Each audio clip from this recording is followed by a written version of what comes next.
Film की शुरुआत में हमें 3 दोस्त दिखाए जाते हैं जो माउंटेन क्लाइंबिंग यानी कि पहाड़ पर चढ़ रहे होते हैं। उन्हें ये सब करने का बहुत शौक था। एक दोस्त आगे था जबकि उसके पीछे बाकी के 2 दोस्त थे। तभी उनमें से एक ऊपर से नीचे गिरने लगता है, मगर उसके साथ रस्सी बंधी हुई थी जिस वजह से वो बच जाता है। फिर ये लोग उस पहाड़ पर पहुँच गए थे और आराम करने लगते हैं। इनमें से एक लड़की जिसका नाम एलिसन होता है, वो अपने दोस्त से कहती है कि क्या तुम इन पहाड़ों पर ध्यान से नहीं चल सकते थे? अगर तुम नीचे गिरकर मारे जाते तो क्या होता? जिसके बाद ये तीनों इसी पहाड़ पर बने एक कॉटेज तक जाते हैं, जहाँ पर पहले से 2 और दोस्त इनका इंतजार कर रही थी। यहाँ पर आकर एक दोस्त एड को पता चलता है कि इधर सिग्नल्स नहीं आ रहे, जिस वजह से वो परेशान हो जाता है। उधर ही एलिसन बाथ टब में नहाती ये सोच रही थी कि अगर पहाड़ से नीचे गिरकर एड की मौत हो जाती तो क्या होता। फिर रात में ये सभी मिलकर पार्टी करते हैं और कार्ड्स भी खेलते हैं। इन्हें मौज मस्ती में काफी मजा आ रहा था। कार्ड्स खेलने के बाद इनमें से 2 दोस्त आराम करने कमरे में चले जाते हैं जो पहले से यहाँ पर मौजूद थे, और अब एलिसन, एड और उनका दोस्त तीनों बैठकर बातें करने लगते हैं। तभी एड की नजर बाहर गई।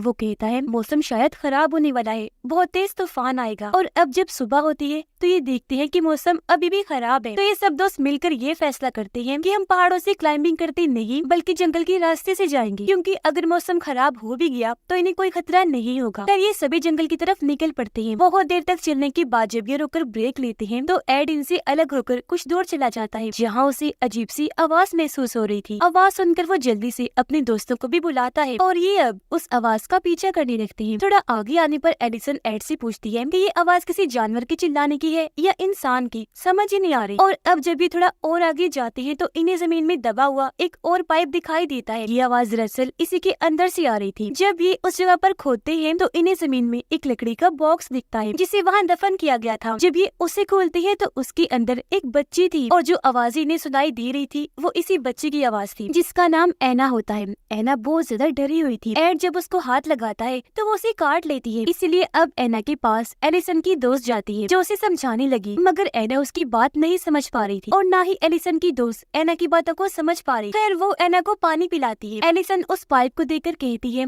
कि जिसने भी इस पाइप को लगाया है ये बात तो साफ है, वो एना को मारना नहीं चाहता था। उसने इस पाइप को इसलिए लगाया होगा ताकि वो इसके अंदर भी सांस ले पाए। अब ये सभी एक जगह पर बैठ जाते हैं। इन सब ने मिलकर ये फैसला किया था कि हम लोग एना की मदद करेंगे। यहाँ पर एलिसन का दोस्त कहता है कि पास ही में एक गांव है जहाँ तक जाने के 2 रास्ते हैं। एक तो पहाड़ से जो उसका शॉर्टकट रास्ता है, हम वहाँ से जल्दी पहुँच जाएंगे, और दूसरा इस जंगल से। तब ये फैसला करते हैं कि एलिसन और उसका दोस्त जो सब बता रहा था, ये दोनों क्योंकि अच्छे माउंटेन क्लाइंबर हैं, यानी कि पहाड़ों पर आसानी से चढ़ उतर सकते हैं, तो ये दोनों शॉर्टकट रास्ते से जाएंगे इन्हीं पहाड़ों से, जबकि बाकी लोग जंगल के लंबे रास्ते से जाएंगे और मदद का इंतजार करेंगे। अब प्लान के मुताबिक एलिसन और उसका दोस्त पहाड़ की रास्ते निकल जाते हैं। एलिसन अब आहिस्ता आहिस्ता पहाड़ से नीचे उतरने लगती है, मगर आधे रास्ते में जाकर उसे पता चलता है कि मेरी रस्सी तो खत्म हो गई है। इसीलिए अब वो पाँव, हाथों और घुटनों का सहारा लेकर आगे बढ़ने लगती है। वहीं पर उसका दोस्त भी एलिसन के पीछे था और आहिस्ता आहिस्ता नीचे उतर रहा था। तभी अचानक से पता नहीं क्या हुआ था, एलिसन की दोस्त की रस्सी टूट जाती है और वो पहाड़ से नीचे गिर जाता है, जिस वजह से उसकी मौत हो गई थी। ये देखकर एलिसन बहुत घबरा गई, डर जाती है, मदद के लिए आवाजें लगाने लगती है। उधर जंगल में हम एड और बाकी के दोस्तों को देखते हैं जो इस बात से अनजान थे कि उनके एक दोस्त की मौत हो गई है। वो एना को लेकर आगे बढ़ रहे थे। यहाँ पर एक दोस्त कहता है कि अगर हम एना को गोद में उठा लेंगे तो हम तेज चल सकते हैं, पर जैसे वो एना को उठाने लगते हैं तो वो डर जाती है। इसीलिए वो लोग पैदल ही आहिस्ता आहिस्ता आगे बढ़ने लगे थे। दूसरी तरफ डरी हुई एलिसन जब पहाड़ से नीचे उतर रही थी तो एकदम उसके ऊपर एक पत्थर आकर गिरता है, जिस वजह से उसका पाँव फिसल गया था और वो भी नीचे गिर जाती है, मगर नीचे नदी के पानी में गिरने की वजह से वो बच जाती है और फिर आहिस्ता आहिस्ता किसी तरह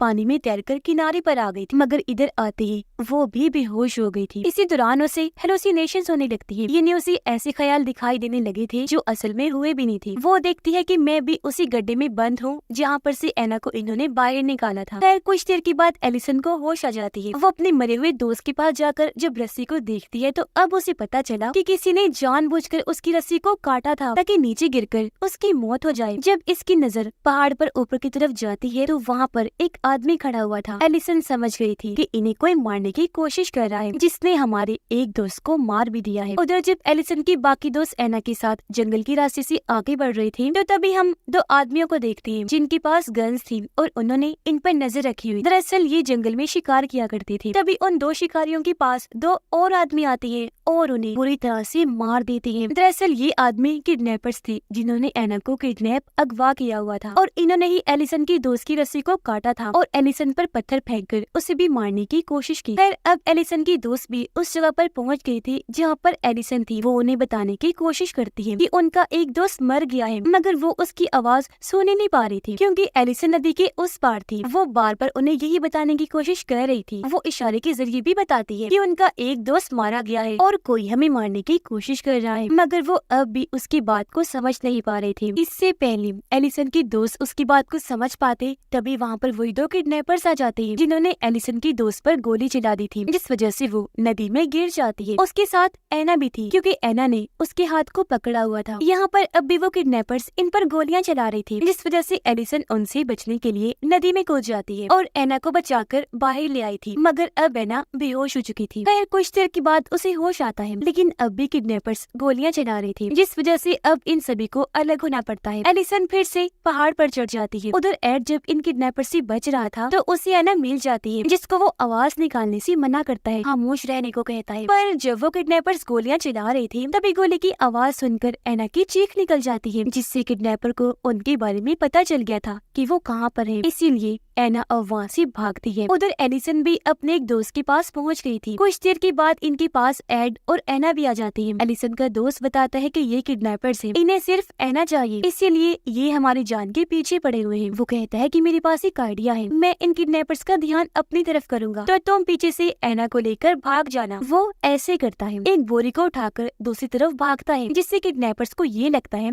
कि उसके पास एना है। वो एना को लेकर भाग रहा है, इसलिए वो किडनैपर्स अब उसका पीछा करते हैं। उन्होंने उस पर गोलियां चला दी, जिससे उसकी भी मौत हो जाती है। दूसरी तरफ एलिसन और एड दोनों एना को लेकर भागते हैं और वो यहाँ जंगल से निकलने में कामयाब हो गई थी। एड एलिसन से कहता है कि मेरा पाँव जख्मी हो चुका है, मैं ज्यादा दूर नहीं चल सकता। मुझे लगता है कि उन किडनैपर्स ने एना को इसलिए अगवा किया था ताकि एना की मॉम डैड उन्हें बहुत सारे पैसे दे सके। अब उन लोगों ने इन्हें पैसे दे दिए होंगे, इसीलिए वो किडनैपर्स अब हमारे पीछे पड़े हुए हैं कि हम एना को उनके हवाले कर दें। सब बातें सुनकर एलिसन कहती है, क्या वाकई तुम्हें लगता है कि हमें ऐसा करना चाहिए? नहीं, मैं ये सब करने के लिए तैयार नहीं हूँ। अब ये बात वाकई ही सच थी। वो किडनैपर्स एना के अमीर डैड से पैसे लेना चाहते थे, इसीलिए उन्होंने एना को अगवा किया था। जिसके बाद हमें 3 खतरनाक गुंडे दिखाए जाते हैं जिनके पास भी गन्स थी और वो भी पहाड़ों पर जा रहे थे। ये तीनों एना के डैड के लिए काम किया करते थे। एना के डैड ने इन्हें अपनी बेटी को ढूंढने के लिए बहुत सारे पैसे दिए थे, तो इसीलिए अब ये उन पहाड़ों की तरफ जा रहे थे। दूसरी तरफ एलिसन और एड एना को लेकर गाँव के एक पुलिस स्टेशन में पहुँच जाते हैं। अपने दोस्तों के खून होने और किडनैपिंग की रिपोर्ट लिखवाते हैं, मगर वहाँ का ऑफिसर इनकी बात को झूठ समझ रहा था।